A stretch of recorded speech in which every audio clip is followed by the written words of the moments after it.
It's my distinct pleasure to welcome you all, dear Professor Hildebrandt, dear Madam President, dear Dean Günther, dear friends and colleagues. Normally, I would be thrilled to welcome you to our normative audits building in our lecture hall here, and also, of course, to invite you to our rooftop terrace. But today, I'm afraid that I can only offer a virtual background in that regard, which is, of course, not the same. But in substance, I hope that we are at normative audits, we are still the same. We are an interdisciplinary research network. We deal with basic principles that shape and challenge normative orders, like conflict and trust, power and authority. And normative orders for us span the political, the legal, and cultural realm, to just name a few, and they do so nationally, internationally, transnationally. Media and technology, including big data and artificial intelligence, are important columns of our research. There is one research project which in Germany called no key, in English would be no AI, but maybe that would insinuate the wrong message, but it's the normative orders of artificial intelligence. No AI is a little leading, at least. And the basic assumption is that technology has its own normative agenda program, which is at times highly elusive, dynamic, and all but free from conflict. And technology-driven normativities, to pick up a term coined by you, Mrs. Hildebrandt, technology-driven normativities hence challenge the foundations of our traditional normative orders, while at the same time the latter seek to hedge and regulate the former. And this, of course, causes, to say the least, causes a lot of friction, and that is why we all look very much forward to the upcoming lecture series. And to run this smoothly, just since I'm the co-host, I would ask all of you to please mute yourself, and then once you have a question, we can unmute you. That being said, it's my great honor and pleasure to pass the floor, or probably in this respect only the microphone, to our president, Birgitta Wolf. So thank you for joining us today. Well, thank you all for having me here tonight and more. So thanks for organizing this wonderful lecture series. I'm actually just coming out of an alternative video conference, as it happens these days that we tend to be planned into a series of simultaneous conferences, and the other event is actually one of the negotiation sessions on the foundation of a Hessian AI center, in which Frankfurt is supposed to play a certain role, as some of my dear Frankfurt colleagues know very well. So we are right in the midst of one of those topics that actually moves us quite a lot these days. So it's the right lecture series at just the right time in each and every respect. And it's my special honor to be invited the very night when we welcome Mireille Hildebrandt from Brussels to open the lecture. So please be very welcome in the Goethe-University's virtual campus world. I would have loved to welcome you all in real life, but that's one of the pleasures that have become rare these days. So power shifts through algorithm and AI. That's in fact a question that needs a deep inquiry and benefits greatly from assuming different perspectives, different disciplinary perspectives beyond law, but also within law. And that's why I'm thrilled to see the specialists from different perspectives within law actually addressing the very same question.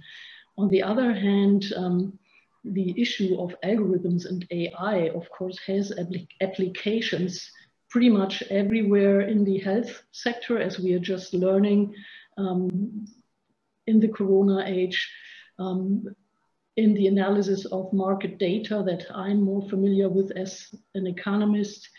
And AI is important as a tool for regulation authorities as well as for individual players in markets.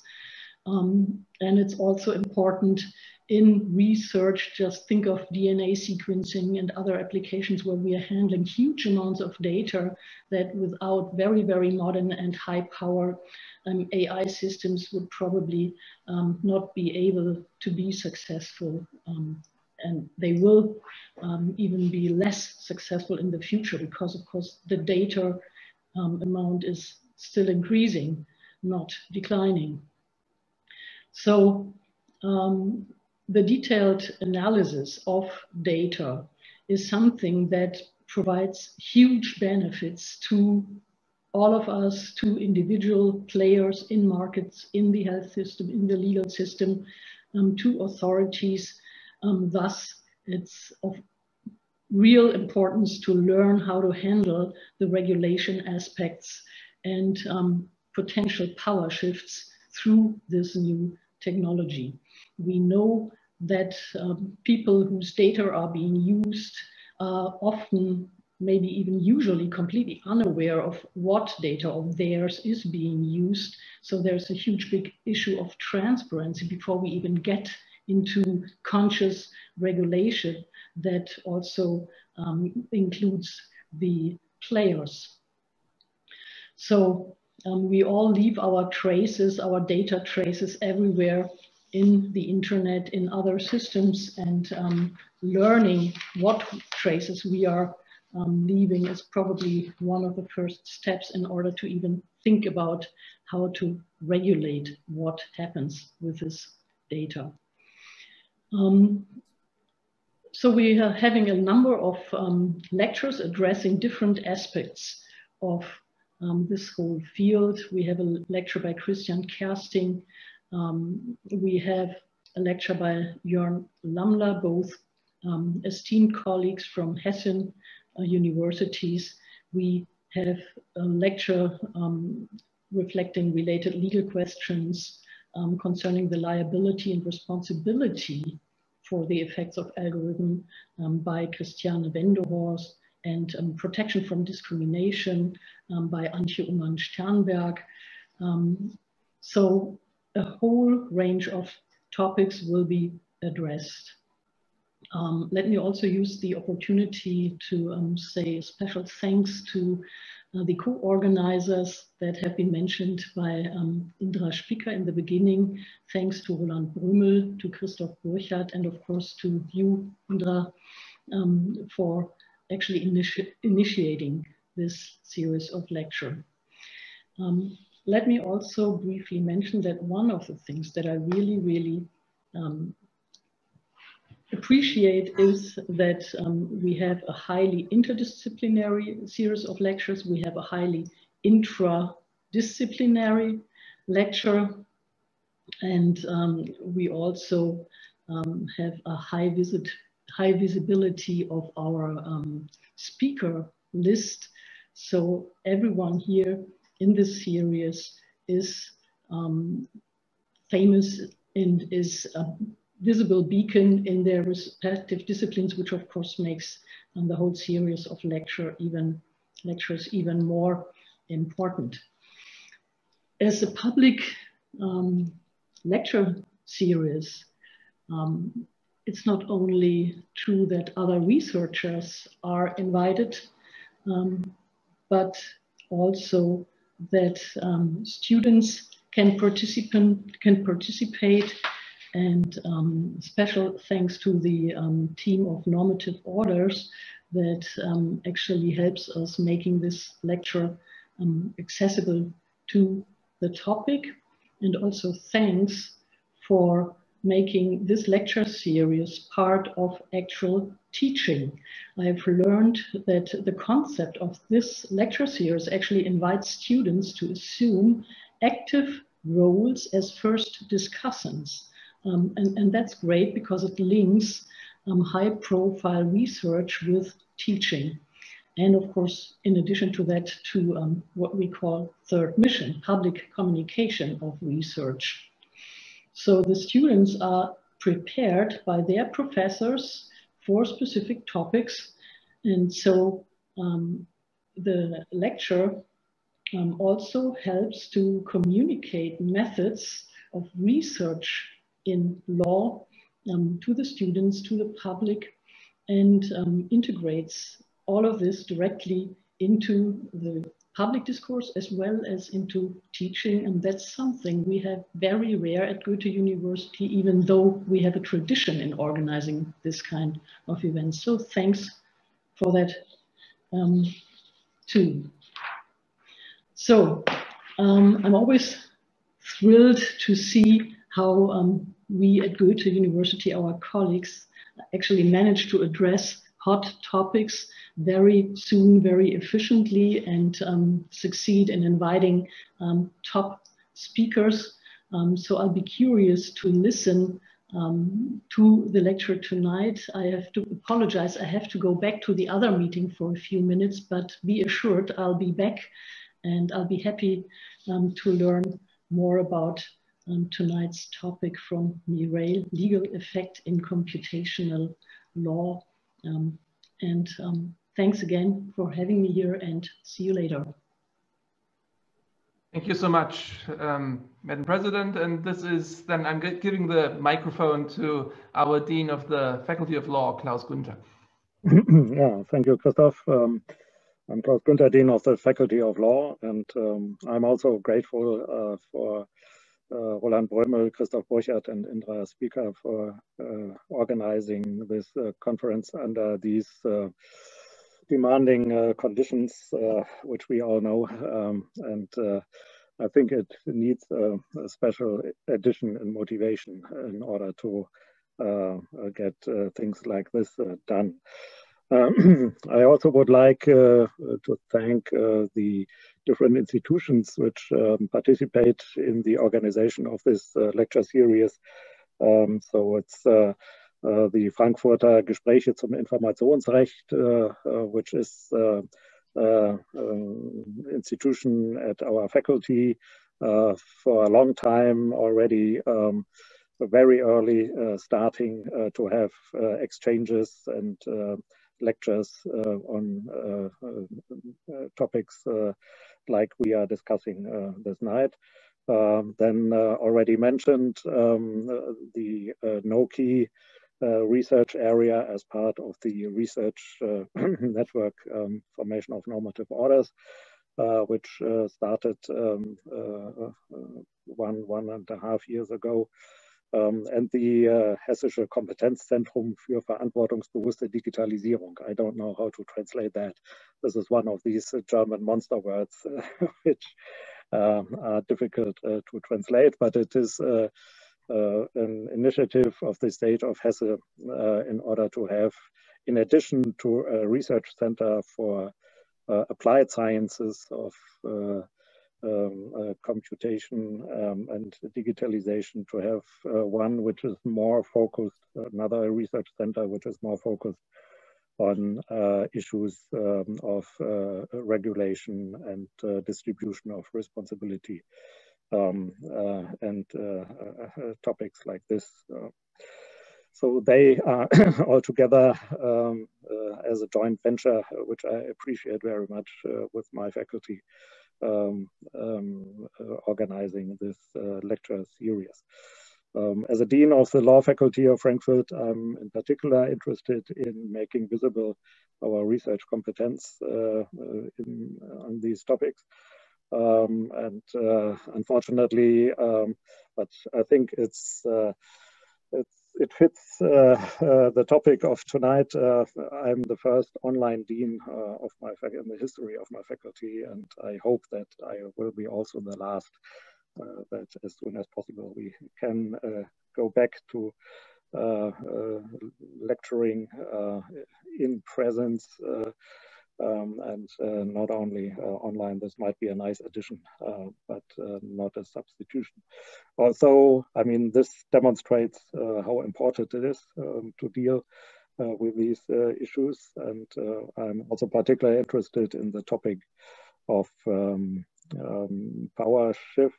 And I guess that this is perhaps one of the issues which is a bit underestimated, because most of the time, I guess we think that artificial intelligence is something like an instrument or a tool for power, which could increase, but perhaps it's still underestimated that artificial intelligence could also become, or has already become, a center of power in itself. And that might be one of the issues of power shift, which could be debated in this lecture series. So most of the relevant things are already said about this lecture series, so I stop here, and I'm looking very much forward to listening to the lecture of Mireille Hildebrandt. Thank you very much, and yeah, have fun, and I wish successful lecture series with a lot of new insights and vivid discussions. Thank you. Thank you, Klaus. And before we start, we have two more short interventions. First by Rainer Forst, who is like the director. I think formerly he was the speaker, but in fact, we all know that he was the director and is the director of Normative Orders. And then after Rainer, Indra will say some words on Mireille Hildebrandt. Rainer. Thank you, Christoph. Just a word of thanks on behalf of Normative Orders. Thanks, of course, to Professor Hildebrandt for opening up this lecture series. Thanks to Indra, Christoph, and Roland Broemel for organizing this, and thanks to the great people at Normative Orders to make it happen. Thanks also to President Wolf for opening this. I'm thrilled we have this lecture series, unfortunately digital. And by the way, Klaus, I thought of many things in connection to you, but that you are the first digital dean that was beyond any wild dream or nightmare. So, thank you very much for doing this. It's especially important for us to have this, because in Normative Orders, one of the key ideas was that if we want to understand how orders function, we need to understand the power dynamics. But power is a difficult thing. It's not what you find in empirical material studies only. Power is mainly formed in our thoughts, and the media that form our thoughts are the key to any change of a power situation in any society or transnational network. So in a phrase some of us use, including myself, we think of power as a noumenal entity, not a phenomenal one. So this will be a phenomenal lecture series, and it'll give us new insights into the noumenal character of the power that makes us think in ways we would otherwise not have. Thank you very much. I'll take over now, and I will just be very, very quick and give some organizational details so that we can start. Because you're not here to listen to me, but to Mireille, of course. Mireille will talk for about 45 minutes, roundabout, and we'll then have, as our president mentioned, some students who will point out some first questions and remarks, which they have on her paper and her ideas. And after that, we will open the floor to all participants. If you have a question, a remark or something, then please send through the chat, through Christoph Burchard, mentioning that you would like to say something. You will find we at the university have well established now the means of Zoom, but there are some people who might have not had as much experience. If you scroll through your window screen, your monitor, then on the bottom line, you will see that there's a chat window opening up. And if you click on it, then you can either send a chat message to everyone, which is perfectly okay, or you can select Christoph out of the numerous people who are present here. And then Christoph will organize that. We'll have groups of questions so that we hope that everybody will have a chance to discuss with Mireille. With that, I'm just here to express once more how happy I am that we have the chance to get together. We had planned this for the last semester, and of course in person, and we had anticipated that we'll have Mireille over for an entire day, that we'll have internal sessions with her and introduce her basically to our kind of research which we're doing here. Unfortunately, that was not possible, but this is another means. And as I can see from the list, we have people here now listening in, which would never have been able to make it up to Frankfurt, but there are chances in those new technologies. And we are here to make use of those technologies. And Mireille is here to also tell us what are some of the restrictions and frictions we are anticipating. Let me just very quickly introduce her for those of you who are not so super familiar with her, which is a shame, I can tell you. And let me point out that she's right in the middle of a European research grant, an advanced grant on counting as a human being in the era of computational law. And that is right to the point of what this lecture series is about, the diffusion of power through algorithms and IT, and that question basically some of the core functionings of decision-making and decision makers, where we thought we are on safe grounds for centuries and thousands of years, basically. And this is something which is challenged. She teaches at the Vrije Universiteit Brussels. She couldn't have made it over here anyhow because of both of us being on risky territory for each other's states, where she's the co-director of the research group on law, science, technology, and society studies at the Faculty of Law and Criminology.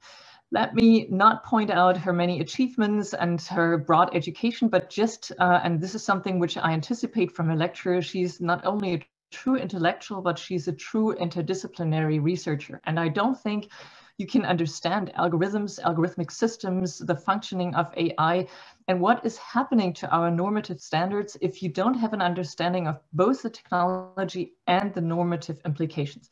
And with that, Mireille, thank you for your patience. Go ahead, and we'll gladly listen.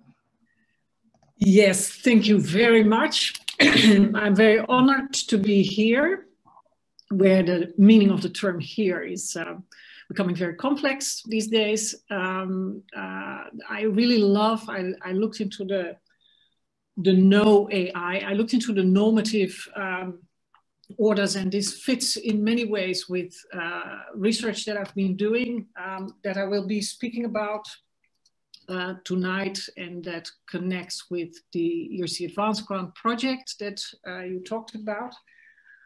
So I'm very happy, and I'm extremely curious about the questions and the responses. So within this ERC project, I have the pleasure of leading two teams. So a law team, lawyers and philosophers in Brussels, but I also have a chair with a computer scientist at Radboud University in Nijmegen, where I have a team of computer scientists. And one of the things that we're doing together is building a vocabulary. So the lawyers on the law side and the computer scientists on the computer science side, to explain to people not familiar with the own discipline some of the core concepts. And one of the concepts on the side of law that we're working on at this moment is the concept of legal effect.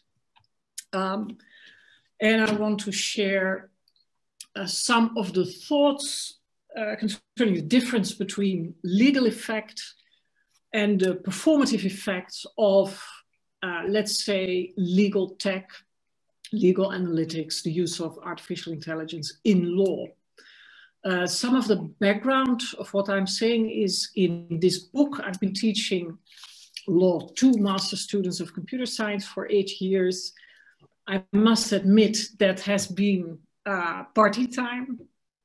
I have the feeling that computer scientists have an extreme affinity with the architectural side of law, the fact that it's multidimensional, that a lot of different aspects, case law, national jurisdiction, international, supranational jurisdiction, that it's all tied together. And if you try to flatten it out, you're never going to get it right. And if you change something on one particular side, for instance, in a judgment, it will ripple through the system in many different ways. That is something computer scientists are very familiar with, and that's somehow made them fantastic students to teach. So let's shift again this and maybe put it like this for a minute. So what I want to do first, I want to share with you a definition of legal effect that we have been building. Of course, that's definition is a beginning point, not an end point. And I want to tease out, for instance, in that definition, the difference between legal norms and moral norms. And moving closer to the question, what is legal effect? I want to compare it to causality, causal effects, to the idea of influence, control, and regulation. And then I want to move towards speech act theory, which I think, and I'm not the only one, comes closest to explaining how law actually operates, what law does. A part of the book and a part of the course that I gave in Nijmegen to the computer scientists, I called What Law Does. So I tried not to teach them about law, but I tried to teach them law without making them lawyers, obviously. It's not possible in half a year. From there, I will explain something about how this relates to positivism and hermeneutics. And then I will dive into legal analytics, legal effect, and how they relate to each other. Why did I choose the concept of legal effect? Well, I found while teaching law to computer scientists that it is sort of the vanishing point of modern positive law.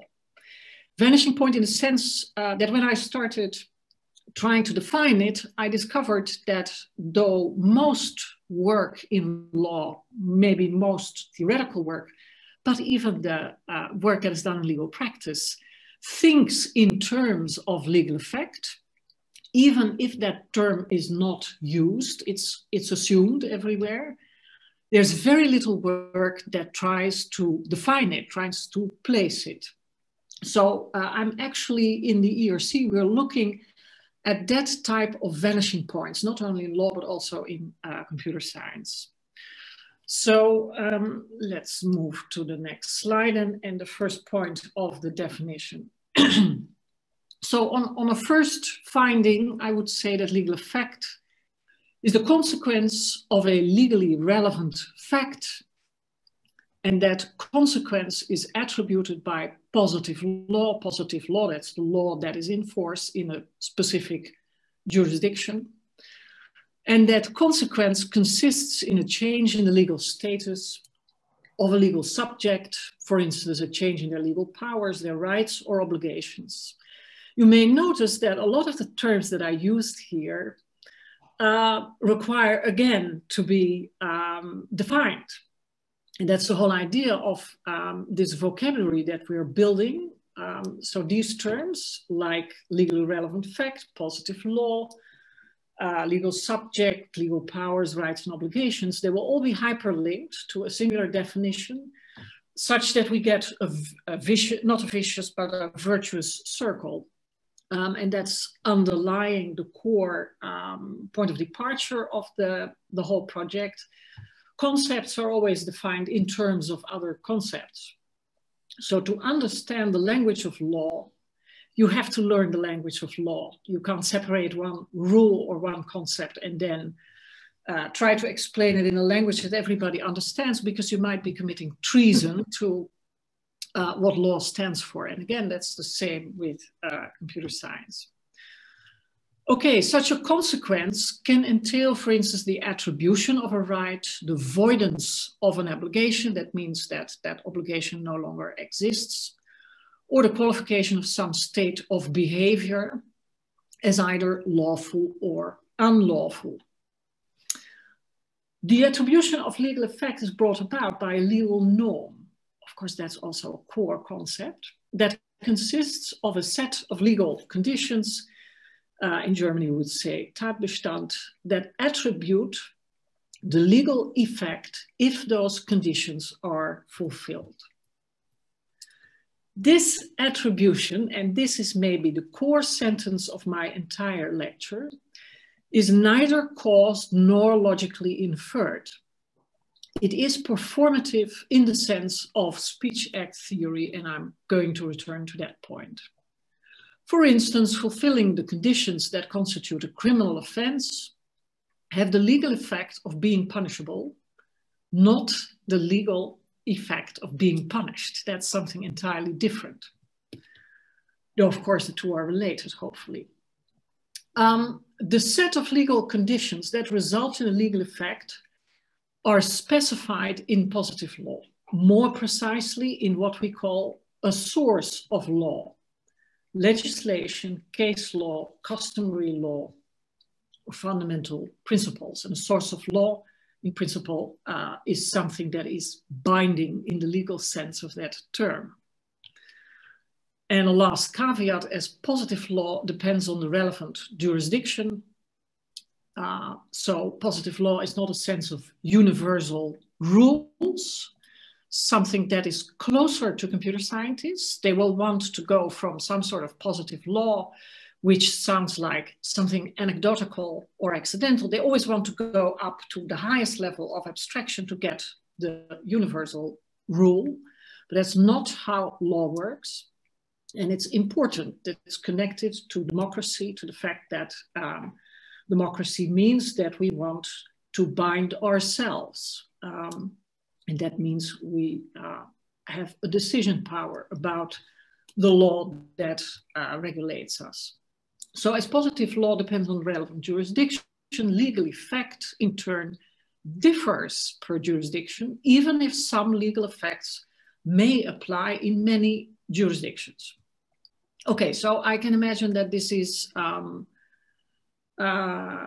some extent, may even be boring. If you're not into law, you might say, okay, now let's get down to things. Let's first look at the difference between moral norms and legal norms to tease out what is specifically legal about these norms. And let's say that norms are basically IFTTT, as the computer scientists say. So that's if this, then that. Norms try to specify how we should act depending on. And let's take some famous moral philosophers. And let's take, for instance, Kant's categorical imperative, a very important norm in a specific part of moral theory. One of his formulations of the categorical imperative is act in such a way that you always treat humanity, whether in your own person or in the person of any other, never simply as a means, but always at the same time as an end. We always find this extremely interesting norm because most people that repeat it seem to say that you're not allowed to treat another person as a means. Well, clearly that's not what he says. He says not only as a means, you have to respect that person, more particularly that person's autonomy. I'm immediately going to take another example, closer to law even, Dworkin's sovereign virtue of political community. Governments must show each of their citizens equal respect and concern. Now, these are norms, and the question is whether what these norms require us to do, what is their binding nature, and what is the difference with legal norms, where I would dare to say that Dworkin's sovereign virtue of political community in a constitutional democracy is actually a legal norm. But let's take some more mundane legal norms. If one processes personal data without a legal basis, such processing is unlawful if EU jurisdiction applies. That if processing of personal data is unlawful, that has a lot of other legal effects, which might end up also in liability, depending, for instance, on whether there is identifiable damage. Might also end up in fines. Another more mundane and everyday legal norm. If a contract of sale is concluded, this results in two obligations. The buyer must pay a price and the seller must transfer ownership or provide a service. And it also results in two rights for the buyer to have ownership transferred or to be provided with a service, and the right of the seller to be paid the price. And there are a lot of other obligations which depend on the relevant jurisdiction. It would be very dangerous to take this definition of a contract without looking at these other obligations, like obligations of reasonable interpretation, unexpected changes in circumstances, etc., etc. There may also be constraints upon your competence to conclude a contract based on public or administrative law. Think of environmental law. One of the big problems with smart contracts that are coded in on top of a blockchain or distributed ledger technologies is that they usually take one legal norm out of context and then put it into a blockchain, not taking into account all the other law that applies in that situation. Now let's re-articulate the same legal norms in terms of legal effect, because like I said, that's what is assumed. So the legal effect of processing personal data without a legal basis is that such processing is unlawful. It's saying the same thing, but using the term legal effect. The contract of sale usually has the legal effect of two obligations, two rights. Now, this should make anybody curious. What is legal about this effect? Where does it come from? What is it made of? What sort of relationship is there between these legal conditions and what we call the legal effect? Is it about causality? Does a sale cause legal obligations? I would think that from a perspective of law, that would be a very reductive understanding of what law does. I would even say that because of the legal effect that is attributed, you can cause legal obligations by concluding a contract of sale. Because there is the legal effect, you are capable of causing them, but that legal effect is preliminary. However, if we start doing legal analytics and we analyze all sorts of legal text and we try to find mathematical relationships in the data, a computer scientist may say that legal effect is caused in terms of their science. And that is very important and very interesting because it relates to some of the assumptions of computer science. It means that it may be very difficult to explain to a computer scientist that actually this is not about causation, even though in terms of a machine learning system, it might be qualified as such. And this is why the conversation between lawyers and computer scientists is so important. Is it perhaps about influencing? Is it just the fact that legal norms are an attempt to influence parties' behavior? Let's say this is a sociological understanding of the law. So let's take Scandinavian legal realism and say, well, talking about legal effect is a kind of shorthand for a long explanation of how you can influence a population by enacting legal norms. I find that a very interesting one. I have a lot of affinity with it, and much depends on whether such influencing is used in a reductive way as part of behaviorism, or whether you actually understand that there is something constitutive about this type of influencing. Well, some people might say that legal norms and the legal system is about control.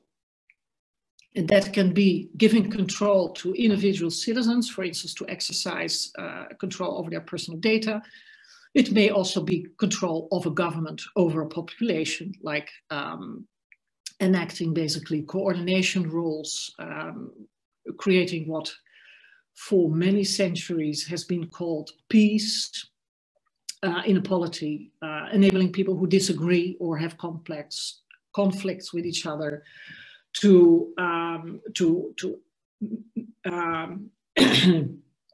to accept a decision about this because of the following of certain rules that we as a democracy have agreed about. So again, yes, that's a very interesting way of looking at the relationship between the legal conditions and the legal effect, and what the legal norm, which is the two of them together, does in a society.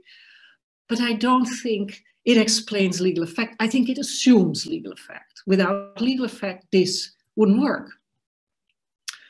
Of course, then we have the regulatory paradigm, the cybernetic understanding of what is legislation and law, especially in Anglo-American settings. Law is seen as regulation. This is often explained in terms of influence and in terms of control. But the core message here is that regulation is about standard setting, monitoring, and behavior modification. So you set the standard that tells people how they should behave. Then you monitor whether they're actually doing it. And if not, you try to modify their behavior. It's based on operations research and on cybernetics, which has a lot to do with the beginnings of artificial intelligence in around 1956. Again, here, I think it's an interesting way of looking at the law, but this is not what is legal effect. I would again say that this basically assumes legal effect. And here I would also think that it's a reduction. It's trying to reduce human interaction to behavior. So it's trying an objectivist position, an external position, an observer's position, which I think in terms of the law is problematic. Though it may also be interesting to look at things also from that perspective. I would, for instance, say that legal technologies and legal analytics are bound to take a behaviorist perspective on the law, even further reduced by translating behavior, voting behavior of judges, voice pitch of judges, legal text, legally binding text into data, which is always a translation, of course. Okay, now let's move on to speech act theory, because I think it gets closer to what we mean with legal effect. And if you read the founding father of speech act theory, Austin, and the funny thing is that I'm now using speech act theory to explain legal effect and the law. What he basically did was explain speech act theory with a lot of examples that are actually about legal effect. So it's mutually constitutive, it seems. So he discriminated between three types of speech acts, what he called locutionary. So I can say this is a foggy day, I'm just describing what I think is the case. I can also tell somebody it's a foggy day, take a raincoat. In that case, I'm trying to influence somebody. So that's perlocutionary. Now let's see whether we can figure out an example of an illocutionary act. Sorry for all these terms of Austin. We'll soon move away from them because I don't think they're that important. The third way of doing a speech act is, for instance, a legislator who says, on a foggy day, car drivers must take into account they can't see very far ahead.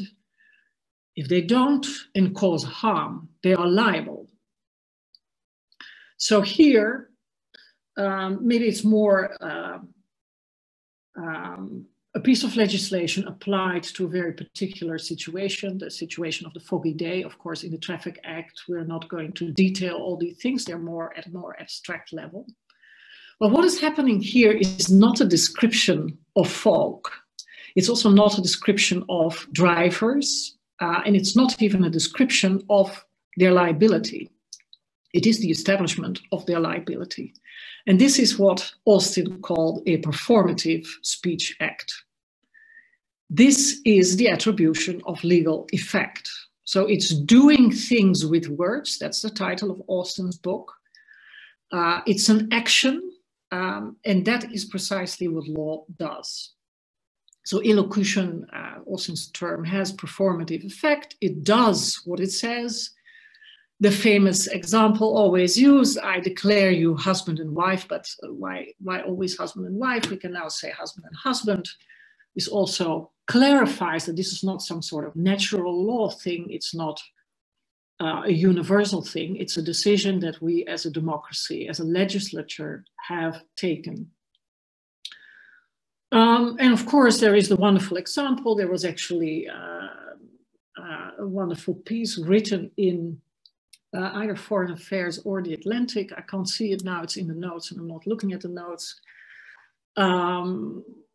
One of my postdocs pointed this out, and I think it's on the spot, especially at this moment, where it was argued that the legal effect of a president, of having a president-elect, doesn't come from the television networks declaring that somebody has won. Well, we can understand that. It would be silly if that were the case. But he argued that actually the concession speech of the president is what attributes the legal effect of a new president being elected. I would say let's hope that's perhaps not the case, but it's a very interesting position. It relates to sources of law like customary law. So is the fact that this has been going on for a very long time, does that mean that we're bound by that and that a president could stop a new president from being elected by not giving a concession speech? Okay, so we're talking about performative speech acts. Like I said, Austin, the title of his work was To Do Things with Work. John Searle worked on that speech act theory and made a difference, for instance, between institutional facts and brute facts. Like, you could in some sense say that the fact that I'm holding a pen here, or that this pen is a brute fact. It's something that I can grasp. But then the concept of what it means to have a pen, what it means to qualify something as a pen, but especially, for instance, institutions in the sociological sense, like ownership of a pen, that these are not brute facts. They're institutional facts, and in some sense, they're in the air. They depend on us all agreeing, not explicitly. That would be too much work because there's too much to agree on. But at some tacit level of interaction about certain facts. And I would dare say that institutional facts, to a large extent, are created and sustained by the law and by legal effect. And of course, we have McCormack, who basically said that performative speech acts create the institutional normative order that is law. And then I would add that modern positive law, as we know it, and the rule of law, both, and they are related, depend on written and printed speech acts. So if you're thinking in terms of speech acts of me telling you something while you are actually listening, then I have some control over your understanding. If I get the impression that you misunderstand, I can try to correct you.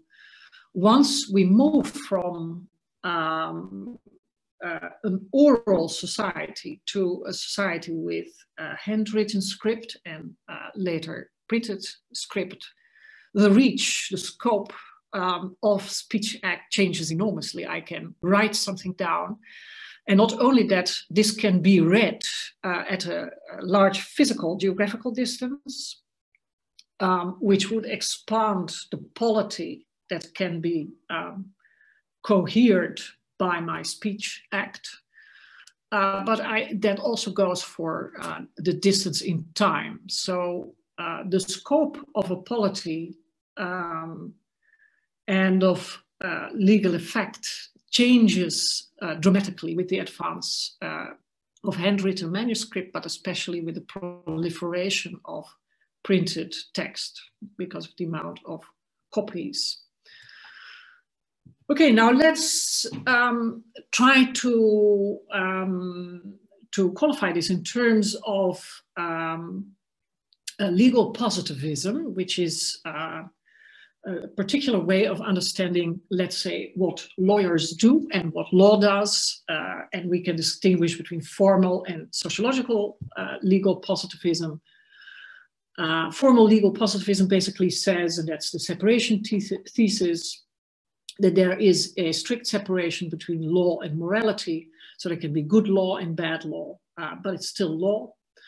And there should not be any misunderstanding about that difference. So what the law is an objective something, and it does not depend on morality unless we decide to make it depend on morality or on specific parts of morality. It also separates law from politics.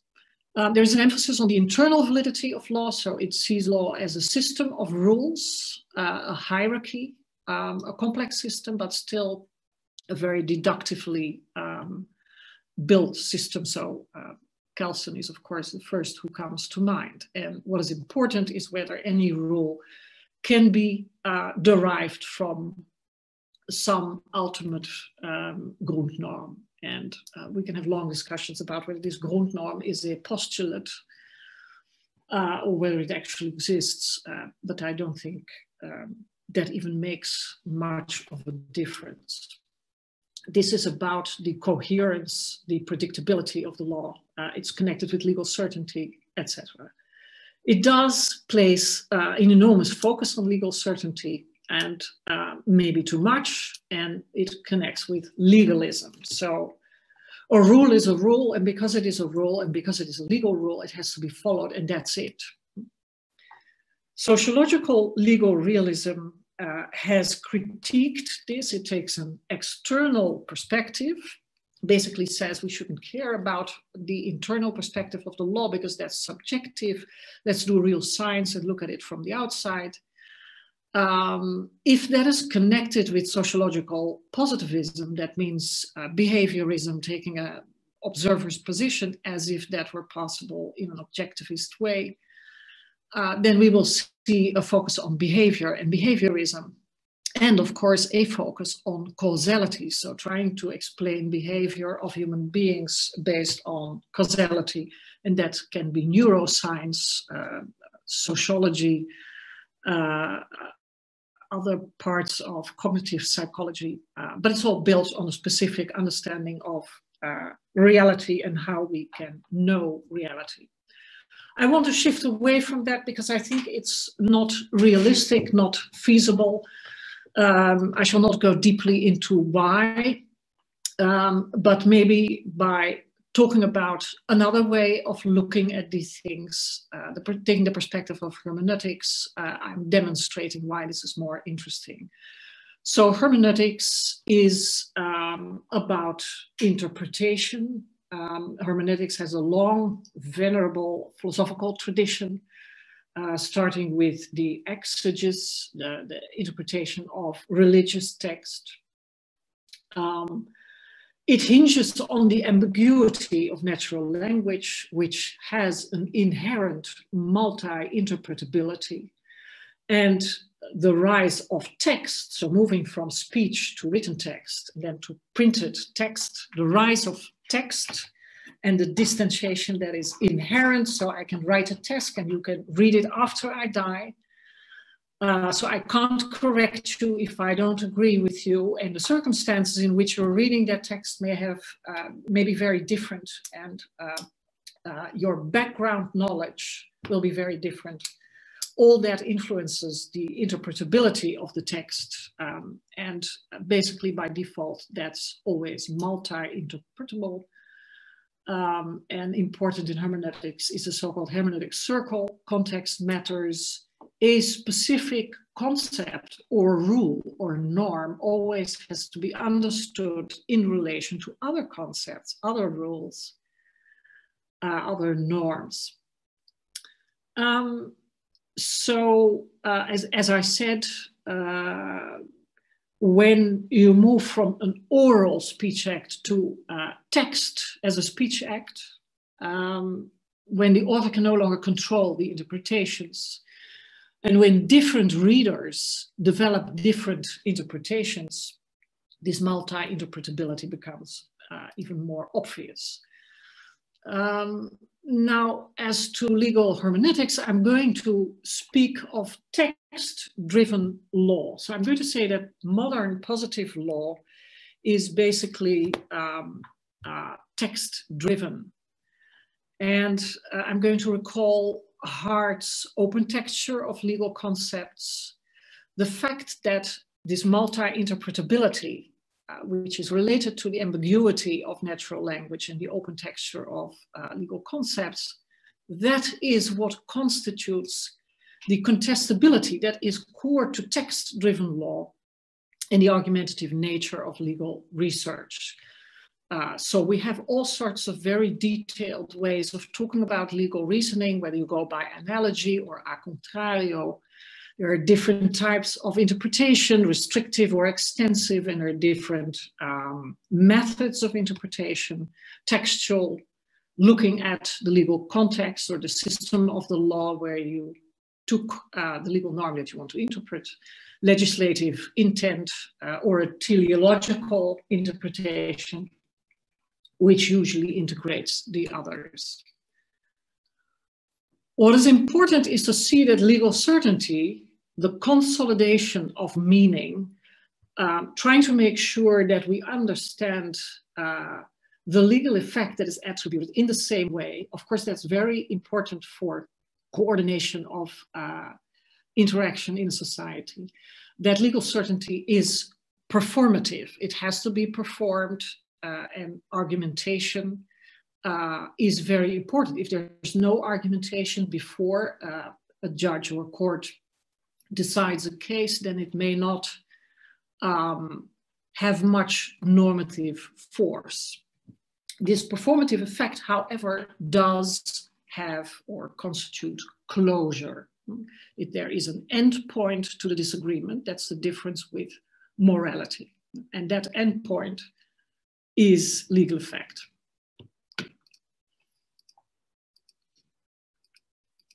And now let's look at the performative nature of, yes. Okay, let's move on to legal analytics. And I'm going to speed up a little. I see we're at 7 o'clock now. So how does this connect with legal analytics? Why do I talk for such a long time about text-driven law? And I did that, of course, to situate, to understand what is legal effect, so that I can show that what happens with legal analytics might be something entirely different. Legal analytics is about search and compression. I will explain. It's based on usually natural language processing. Great successes are machine translation, Google Translate, DeepL, etc. We now have generative natural language processing, the famous GPT-3. So you ask the system to write its own text after you've fed it some things that you tell it are relevant, and it may come up with very interesting things. By the way, also with very nonsensical things, of course. In the case of legal analytics, you can think of automated summaries of legal text, of predictive analytics. So your client or the client of a legal advisor or an attorney may want to have the success rate of particular types of cases or even their own case. The type of arguments that are given and may want to have an analysis of what the success rate of their case is with a particular court or judge. It's about argumentation mining that relates to case law and doctrine. It may be computational law in the sense of trying to reduce the complexity of legislation at the transnational level, so a very big company that has to comply with taxation law in many different jurisdictions that may actually be contradictory. I understand at this moment there is no advisor, consultant in that realm of law that could ever figure it all out. And there is high hope that if you use these sort of technologies, at least you have some more overview. And some people even write that such complexity reduction will result ultimately in legal singularity, which means that you can sort of personalize the law. And at the moment when you enact it, it's equivalent with compliance. I can't explain that at this moment in great detail, but I imagine that many people are shuddering hearing such a term. And I don't think it's realistic, but the ideas behind it do inform some of the legal analytics.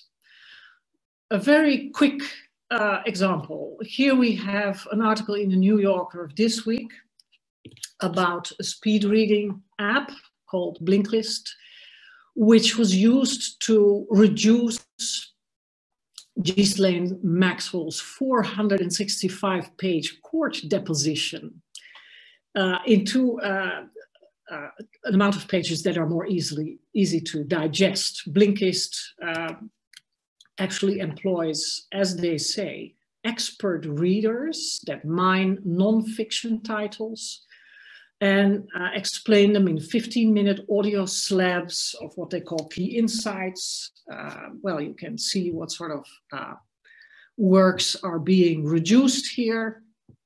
Even the ethics of ambiguity, Immanuel Kant's critique of pure reason. Wouldn't it be interesting to see what they make of that? Now, the interesting thing here that this is done by human beings. And we might think, oh, these human beings have a very particular understanding of that text. And I would love to read what another expert who has a different understanding of the text makes of it. And the question is, could machines do a better job? Could they suddenly be more objectivist? And this, I want to give an example of legal analytics to show how this type of compression and search, the combination of compression and search, is already at this moment active in legal practice. So we all know Thomson Reuters Westlaw, which is used by academia, by law firms, courts, etc. So they have a special AI version. Of course, it costs more, and not everybody will have access to that. They have a multi-annual contract with federal courts in the United States. So this is not only used by attorneys, but also by the federal courts. I'm going to walk through the different sort of services. This is about the legal services market, as it's always framed in the United States, especially. Just to give a sense for those who are not deeply into this, what is deemed possible at this moment and actually used in legal practice. So in terms of efficiency, what you can do, you can upload your brief, but also the brief of your opponent, of your adversary, into the system, and it will tell you a whole lot of things about potential weaknesses in arguments. And for instance, tell you what you missed in terms of case law, what case law you had better not cite because it has more arguments for your adversary, etc., etc. There is litigation analytics, which means you can look into what specific courts or judges or attorneys or law firms would do in a particular practice area so that you can perhaps do some shopping. You can be informed to stay ahead of your competition. So this will be used for strategic purposes. There is the key side overruling risk. So you basically ask the system whether what you have now concocted, what you have now written as an analysis in your case, whether that is, whether you've overlooked things, whether you are citing a case that's already been overruled, so making yourself not only ridiculous, but also very vulnerable, your client. Search plus, that's basically you ask the search engine a question and you will get a very quick response. Think of the Jeopardy software of IBM's Watson. So it means that you can ask questions in natural language and get back answers that supposedly make sense. Statutes, regulatory, compare. So you can see an overview of all the legislation, statutes, and regulations that is relevant for your case, but also all the most recent updates, so that you're not going to court with legislation that is no longer in force. Jurisdictional surveys, this is across the United States. Of course, if I look at this, just imagine that a paralegal or somebody else has to grope themselves through every available information to do this and compare it to this offer, customized, relevant compilation of laws across the US. Legislative insights, this is about predictions of what sort of legislation is upcoming. So it's for strategy, etc. Now, let's now take a little distance and see what is happening here. So what is natural language processing in general? It means that you find and develop, and the two terms are basically both relevant here. They're basically the same from the perspective of machine learning. So you develop a mathematical hypothesis function that connects specific data in your training data, that will be relevant legal text, of course, with other data in the same training set that you want to predict or detect. So you may want to predict a judgment or detect relevant case law. There are all sorts of methods for this. Let's not go into it, supervised, unsupervised, and you can use text data, content data, or metadata, and you could even use other kind of input. Now, the important thing to understand is that the hypothesis here is a mathematical function that connects, let's say, what in law we would call the legal conditions with the legal effect. To test this hypothesis function, you need new data to see whether it's getting things right. So it might get things right on your training data. That's always historical data.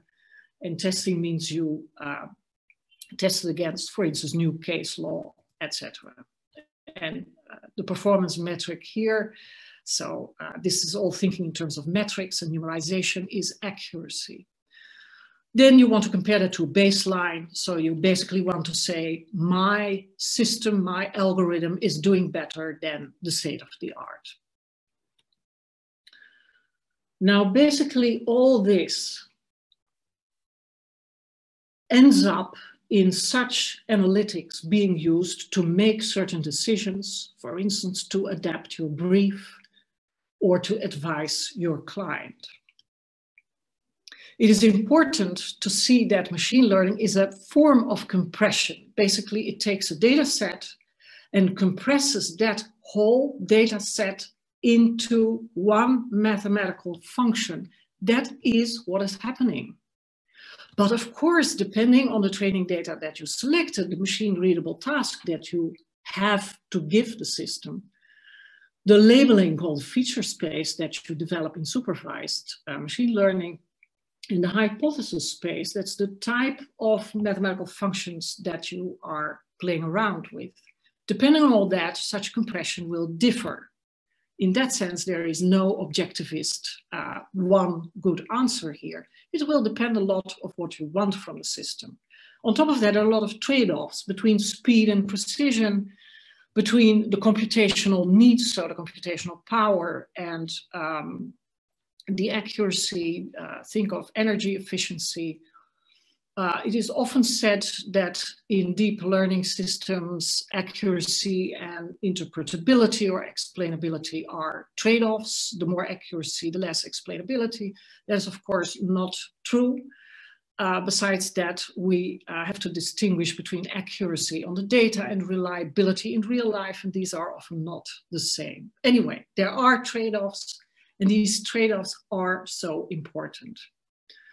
So I'm now going to end with asking a set of questions, and I will relate that back to legal effect. So how do the assumptions underlying machine learning relate to those underlying the law? And the first thing we must understand about the assumptions underlying machine learning is that it assumes that there is an underlying mathematical reality that defines the data. Otherwise, if you don't assume that, you can't do machine learning. It can be a very pragmatic assumption. You don't need to add any Neoplatonism or other metaphysical assumptions, but you must assume it. And we don't assume that, I think, in law. How do design choices impact legal decision-making? If you get the results from Westlaw Edge, are you going to ask about all these design choices? Well, you can, but I'm afraid that this is proprietary, so you will not get an answer. What trade-offs would actually agree with a responsible legal practice? What does it mean that Westlaw Edge is proprietary, that there are certain questions you will not get an answer to? What performative effects will the use of legal analytics have on legal practice? Who is going to decide on the legal effects after being captured maybe by the performative effects of the legal analytics that you use? Who decides on the performative effects of legal analytics? And I end with 6 questions because there's a lot of research that has to be done. What kind of performative effect does text-driven law afford? What kind of performative effects does data-driven law afford? How would legal analytics transform positive law? How could legal analytics transform the mode of existence of law, the way law exists? It exists now in terms of performative speech acts. What kind of safeguards must be built into legal analytics? And how could we achieve the legal protection that we are now getting from text-driven law into the legal analytics that we use? So how could we achieve legal protection by design, which should be distinguished from legal by design? That's a utopian legal singularity idea, which actually I think is an oxymoron, because if something is legal, it can't just be by design, because that would miss out on the multi-interpretability and contestability and all the argumentation that goes with it. So what are the ends of the law, and to what extent could law as we know it be ending with these sort of analytics?